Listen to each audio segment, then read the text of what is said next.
सुर साथ हैं सबके लिए, पर कुछ ऐसे हैं जो उन सुरों में नई परतें सीते हैं, उन्हें बेधड़क खुले आसमान में उछालते हैं और रोज नए रंग पहनाते हैं। और फिर किसी पीर के आशीर्वाद की तरह वही सात सुर हवा में बिखर जाते हैं नई सरगम लिए। पाकिस्तानी गायक जावेद बशीर, जो ऐसे घराने से ताल्लुक रखते हैं जिसमें कव्वाली और शास्त्रीय संगीत दोनों फूले फले हैं, इस सफर के तमाम रंगों से खेलते रहे हैं। कव्वाली से शास्त्रीय संगीत, शास्त्रीय संगीत से सूफी, सूफी से फ्यूजन। गायन इनका अपना आसमान है और दिग्गजों की सौंपी हुई धरोहर को संभालना जावेद जरूरी ही नहीं, अपना अहम फर्ज मानते हैं।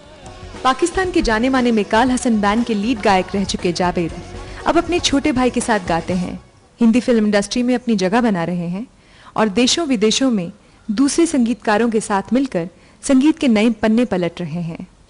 पर रूह इनकी आज भी सूफियाना कलाम पर थिरकती है। इनसे एक खास मुलाकात बिटवीन अस।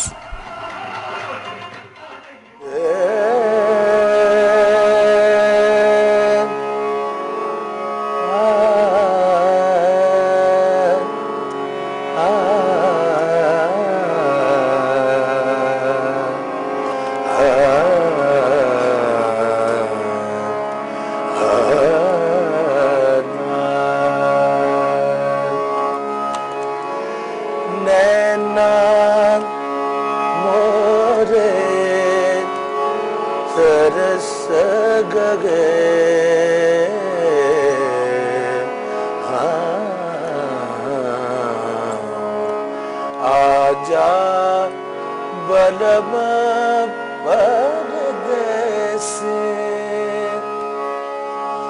मोर पपिया कोयल बोले मुझ बिरहन का जियरा डोले काले बादल बरस गए आजा बलम परदेसी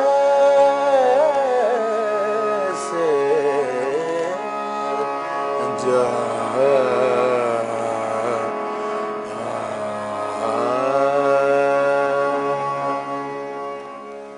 बहुत खूबसूरत। Thank you. आपका हमारे शो में बहुत बहुत स्वागत है जावेद जी। शुक्रिया। ये आप अपना लेटेस्ट एल्बम में से कुछ गा रहे थे शायद। हाँ, ये मेरा नया एल्बम टाइम्स म्यूजिक ने रिलीज़ किया है। इस एल्बम का नाम है सब रंग। मेरी बहुत खुशकिस्मती है कि इतने बड़े गायक और इतने बड़े उस्ताद और जगत उस्ताद बड़े गुलाम अली खां की ये ठुमरी थी। अच्छा। जो मुझे गाने को मेरा शर्फ मिला मुझे, और मैं और मेरे अकबर भाई ने दोनों ने मिलके गाई है। आप पंजाब में पिछले एक हफ्ते से शायद लगातार कॉन्सर्ट्स कर रहे हैं। जलंधर, अमृतसर, लुधियाना में आपके चल रहे हैं। जी जी। कैसा लगता है आपको जब यहाँ आप? मेरा बलप्रीत जी ये कोई मतलब 13वां टूर है मेरा। तो ये तो बॉर्डर की वजह से हम अलग हैं, नहीं तो दिलों से तो हम अलग नहीं हैं जी। दिल तो हमारे मिलते जुलते हैं, कल्चर भी हमारा तकरीबन मिलता जुलता है। इधर की जो यादें हैं वो फिर मैं आपको एक ही लफ्ज़ में बता देता हूँ कि जब हम बॉर्डर क्रॉस कर रहे होते हैं तो हम रो रहे होते हैं। अच्छा, हर बार ऐसा होता है? हर बार तकरीबन ऐसा होता है, क्योंकि थोड़े समय में लोग इतनी मोहब्बत आपको, इतना प्यार, और प्यार जो होता है वो खालिस होता है। प्यार का मतलब जो मोहब्बत है, मैं तो उसको समझता हूँ ये ईश्वर है, ये अल्लाह है। मोहब्बत इतनी मतलब करते हैं लोग कि वो उसको भूलना मुश्किल हो जाता है। और जलंधर से तो खासकर आपका पुश्तैनी नाता है। हाँ। आपके नाना और दादा दोनों मेरे नाना, हाँ, मेरे नाना और दादा सके भाई थे जी। उस्ताद गज्जू खां, उनका नाम गजनफर अली उस्ताद जो क्लासिकल गायक थे। जो फज्जू खां थे उस्ताद फजल मोहम्मद फज्जू खां, वो कव्वाली करते थे। अच्छा। जलंधर के थे। हमारा जो घराना है वो जलंधर नाला घराना है, क्योंकि यहाँ से आदमपुर कोई 23 किलोमीटर है। हाँ। उसके साथ एक गांव है, नाला उसका नाम है। अच्छा। तो उसमें वो रहते थे। मेरे वालिद साहब भी इधर पैदा हुए, उस्ताद बशीर अहमद खान जी। और मेरी वालिदा भी इधर पैदा हुई। बचपन में जब आप अपने अब्बा से और दादा और नाना से सीख रहे थे तो कुछ बताते थे, यादें होती थी जालंधर की खास करके? ज्यादातर तो वो मुसीबतों की बातें होती थी ना, जब माइग्रेशन हुई। हाँ, तो वो लूट मार हो रही थी, वो आजा खां वारिस शानू, अमृता प्रीतम ने कितना अच्छा लिखा वो तो इतने डरे हुए, मतलब वो दिन थे। काफी नुकसानात भी हुए। शायद अल्लाह को इस तरह मंजूर था, लेकिन हमें पता नहीं क्यों अलग कर दिया गया। जब आप दुनिया में आए हैं और आपका मकसद है, जो हमें तनकीद की गई है, जो हमें वो यही है, इकट्ठे रहना, मोहब्बत बांटना।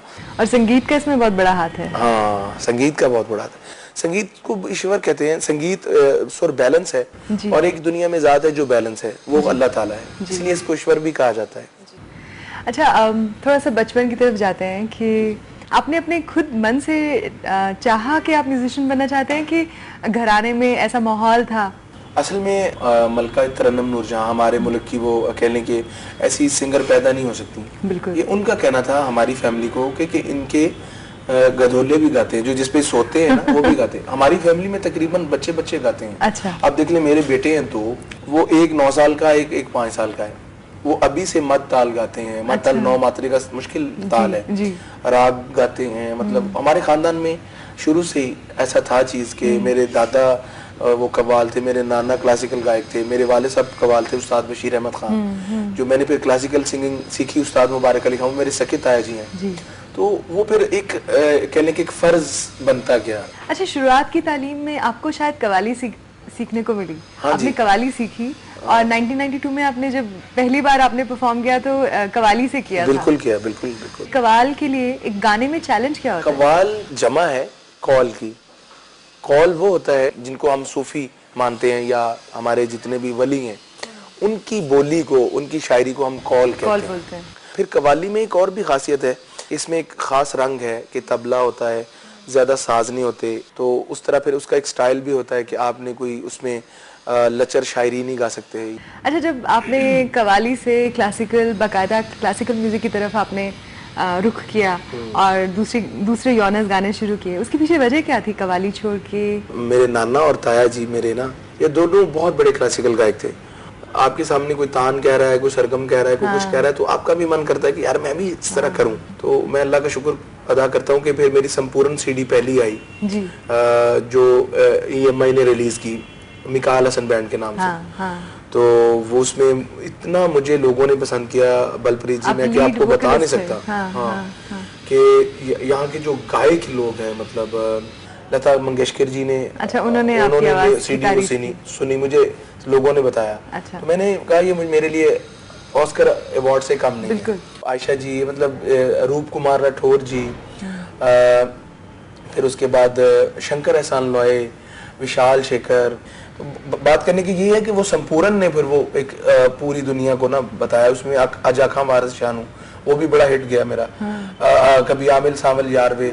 फिर उसके बाद सब तक आ गई, EMI ने रिलीज की।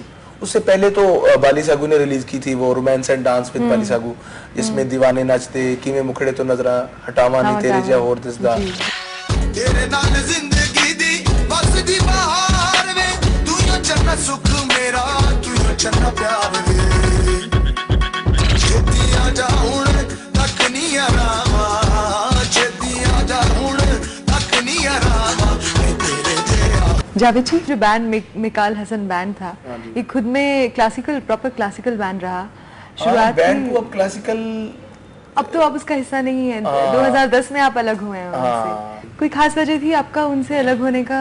कुछ तो बस ये कमिटमेंट की बात थी कि मेरे शोज शुरू से पहले काफी आ रहे थे, होते होते होते फिर कुछ कोक स्टूडियो आ गया, कुछ ये आ गया, कुछ ये आ गया। फिर मेरे बाहर के टूर बहुत होने शुरू हो गए। यूरोप का वो जो डायलॉग एल्बम मेरा रिलीज हुआ, तो फिर वो उनके शोज की प्रॉब्लम हो रही थी। अच्छा, ऐसा होता है कि म्यूजिक बैंड में ज्यादातर कुछ देर के बाद इंडिविजुअल सिंगर्स को अपनी फ्रीडम चाहिए होती है, अपना स्पेस चाहिए होता है, वो उनकी अपनी उड़ान होती है, तो शायद आखिर थोड़ी देर में ऐसा हो जाता है कि अलग हो जाते हैं। नहीं, ऐसा मैं नहीं समझता होना चाहिए, क्योंकि जो अच्छी टीम है, जो अच्छा काम कर रही है, उसको तो हमेशा अच्छा काम करना चाहिए। और मिकाल हसन बैंड, पहले तो बैंड का नाम ही मतलब उन्होंने अपने नाम पे रखा। हाँ, तो इसमें मुझे कोई इतराज नहीं था, लेकिन उसमें ये भी था कि मतलब वो इतनी मुझे वो नहीं मिल रही थी जितनी मिलनी चाहिए। आप लीड वोकलिस्ट हैं और आपका नाम तो वो फिर अल्लाह का शुक्र है मैंने अपना बैंड भी बना लिया सब रंग, जिसमें मेरा भाई अकबर अली है उसका नाम, फिर वो मेरे साथ आमिर अली होते हैं, he is the amazing singer in the world, by God बहुत अच्छा गाता है। अच्छा। उससे छोटा भाई आसिफ अली है, वो भी गाता है। अच्छा, आपने अभी कोक स्टूडियो की बात की जी। और आप नॉर्वेजियन फोक आर्टिस्ट के साथ सुंदरे ब्रेटलैंड के साथ आपने कोलैबोरेशन में डायलॉग करके एक एल्बम निकाली थी 2006 में। उसके अलावा बाली सुक्कू के साथ आपने कोलैबोरेट किया और भी बहुत सारे सिंगर्स ए रहमान के साथ भी एक दफा मैंने एक फिल्म का बैकग्राउंड किया था। कौन सी फिल्म का? युवा, उसमें मेरे लाभ थे थोड़े ढोलना माही, इस तरह का था वो। अच्छा, ये जो पूरा फ्यूजन का कॉन्सेप्ट है जी, ये इस तरह के एक्सपीरियंसेस जो होते हैं आपके, जैसे स्पेशली जैसे नॉर्वेजियन फोक आर्टिस्ट है, बतौर आर्टिस्ट आपको क्या लगता है कि आपने क्या क्या आपको सीखने को मिलता है? एक्सपीरियंस कैसा होता है जब आप दूसरी दुनिया में जाते हैं या दूसरी कंट्रीज में जाते हैं? तो उनके कल्चर मुख्तलिफ होते हैं और उनकी गायकी भी मुख्तलिफ होती है, उनकी लैंग्वेज भी मतलब मुख्तलिफ होती हैं। वही सबसे बड़ा आपका तजर्बा होता है। आप अपने रंग को उनके जब रंग में डालते हैं तो एक नई तस्वीर बन जाती है, एक नई शक्ल बन जाती है। सबसे बड़ा उसमें सीखना यही है। एक बंदा, अब देखें सुंदरी गा रहा था तो जब मैं गा रहा था तो मेरा अपना रंग था, उसका अपना रंग था, तो लेकिन वो दोनों बुरे नहीं लग रहे थे। मतलब उसमें वो एक तालमेल था और वैसे भी वो पूरी दुनिया के लिए पीस का पैगाम था। शायद यही वजह है कि इस तरह के एक्सपेरिमेंट्स जैसे कि कोक स्टूडियो, जो प्रेजेंट जनरेशन है, youngsters who are fond of beat, उसके साथ मिक्स करके अपना जो क्लासिकल ट्रेडिशन है म्यूजिक की, उसको ब्लेंड करके अगर पेश किया जाए तो शायद ज्यादा उनको बेहतर लगता है। पूरी दुनिया में, बल्कि इंडिया में भी खास तौर पे लोग सिंपल म्यूजिक को ज्यादा सुनना चाहते हैं। उनको जब खुद गाना याद होता है तो वो फिर गाने को मानते हैं। तो उसमें अगर थोड़ी सी आप सरगम, थोड़ा सा क्लासिकल टच करके वो सारा लोग सुनेंगे, फिर वो सरगम भी याद करेंगे। हिंदुस्तान कितना बड़ा मुल्क है, क्लासिकल एक कोने में आप रखेंगे, कोई भी अब चैनल उठा लें, क्लासिकल का कोई प्रोग्राम नहीं हो रहा। बिल्कुल ठीक है। उस्ताद रशीद खान इतने बड़े उस्ताद हैं, मैंने उनको कभी टेलीविजन पे गाते नहीं देखा। परवीन सुल्ताना इतनी बड़ी सिंगर, मतलब इतनी बड़ी क्लासिकल सिंगर पैदा ही नहीं हो सकती। हम ये कह रहे हैं कि जो प्योर क्लासिकल रेंडिशन है उसको जिंदा रखने का शायद यही एक तरीका है कि उसको वेस्टर्न म्यूजिक के साथ या कंटेम्प्रेरी म्यूजिक के साथ ब्लेंड किया जाए। जो बिजनेसमैन है वो हर प्रोडक्ट में पैसा डाल देते हैं, उसको चैनल्स पे बार बार फेंकेंगे और लोग खरीदना शुरू कर देंगे। कोक स्टूडियो की यही क्वालिटी है कि वो एक टाइम में पूरे हमारे मुल्क में 45 चैनल्स हैं और मेरे ख्याल से भी ज्यादा हो गए।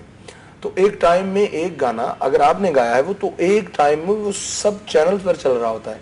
आप जिधर भी बटन दबा रही हैं वो आप ही का गाना है, वो इस तरह चलाते हैं इसको। फिर इसकी होर्डिंग होती है, फिर इसको प्रेस होती है। मैं आपको क्या बताऊं कि ये मतलब कोक स्टूडियो ने पूरी दुनिया में तहलका मचा दिया है। जरूर, ऑफ कोर्स। और ऐसे आर्टिस्ट, पुराने आर्टिस्ट, साईं ज़हूर से लेके नीशा तक, आरिफ लोहार से लेके आतिफ असलम तक, और आप अज रथा नहीं हो अखियां दा चा, तू थोड़ी देर और ठहर जा, अज रथा नहीं हो अखियां दा चा, तू थोड़ी देर और ठहर जा, अज रथा दियां ने रात, तू थोड़ी देर और ठहर जा, अज रथा नहीं हो अखियां दा चा।